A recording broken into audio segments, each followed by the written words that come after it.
Hi everybody and welcome. Today I have the Openrock earbuds and I'm going to tell you all ways to charge your earbuds.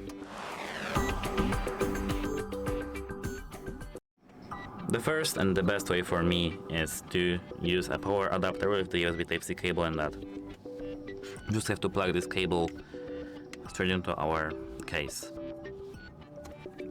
The second, less efficient way is using our phone. So at first let me just make some place for me placing my earbuds in the case.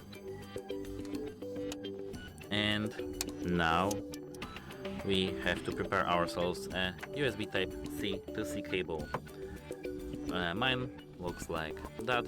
And first we have to plug our cable into our phone and then into our earbuds case here. And yeah, that's it. Hope it helps you and goodbye.